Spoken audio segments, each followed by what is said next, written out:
Today, you're connected more than ever. Your friends, your family, your life.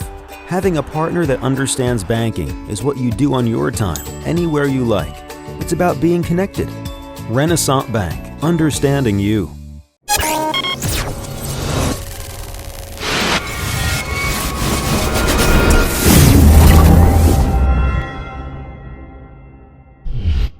Sponsored by Renaissance Bank. Good morning and welcome to Newsbreak for Thursday, December 22nd. I'm Derek Russell. Remember, you can catch Newsbreak each weekday at 7 a.m. at djournal.com, Facebook, YouTube, or the Daily Journal's mobile apps for Apple and Android devices. First on today's show, let's take a look at the Weather Underground forecast. Today calls for clear skies, a high of 55 and a low of 32, with a 10% chance of rain. Your 3-day outlook for Friday, clear skies, a high of 58, a low of 50, 20% chance of rain. Saturday, rain likely on Christmas Eve, high of 68 and a low of 55 with a 90% chance of rain that day. And on Christmas Day, Sunday, partly cloudy skies, a high of 71 with a low of 59 and a 10% chance of rain. Our top story for today's Newsbreak: Tupelo High School has hit a goal it set for its 4-year graduation rate. 5 years ago, the rate was about 70%, and school district officials set a goal to bring that number up to 85%. New data shows that the high school's grad rate is now at 86.7%. The rate for 2016 has not yet been finalized by the Mississippi Department of Education. While the numbers are looking good for THS, Principal Jason Harris said the improvement is about much more than tracking percentage points. He said getting students from 9th grade to graduation depends on building relationships with students and keeping teachers focused. Teachers at Tupelo High have made a concerted effort to monitor and help students who struggle academically. Harris said it's not just teachers who have led the way, but every person at the school. The state also had a hand in the improvement. TPSD Assistant Superintendent Eddie Pazan said a decreased emphasis on state test scores has helped. Students' grades are now averaged with their scores on state tests to determine whether they meet graduation requirements. The Tupelo High School Band has been invited to march at the 58th presidential inauguration on January 20th. The band also marched in the 1989 inauguration ceremony for President George H.W. Bush.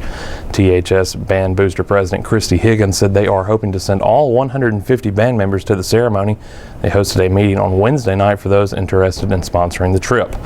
The band will leave on charter buses on January 19th and will return on January 21st. Tupelo Mayor Jason Shelton has appointed a one-time political opponent to the city's election commission. On Tuesday, the Tupelo City Council approved Shelton's nomination of Fred Pitts to fill a vacancy on the Municipal Election Commission. Pitts served a term on the City Council from 2009 to 2013. He represented Ward 2 and also served as president of the council. Pitts unsuccessfully ran for mayor against Shelton in 2013. Pitts will replace Jerry Napier, who recently resigned from the 5-person board. Pitts also served a term on the Lee County Election Commission in the late 1970s. He said he is glad to have the opportunity to contribute.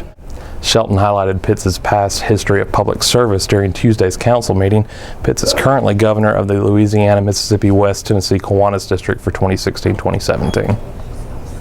And in sports, after a few days off, the Mississippi State Bulldogs are resuming preparations for the St. Petersburg Bowl.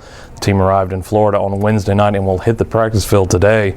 MSU will hold 3 practices and 1 walkthrough before Monday's game against Miami of Ohio. Kickoff is 10 a.m. Central Time at Tropicana Field. Besides practicing, the Bulldogs will visit Johns Hopkins All Children's Hospital in Tampa, take a trip to Busch Gardens, and compete against the Red Hawks in a food drive with the help of the Boys and Girls Clubs of Tampa Bay.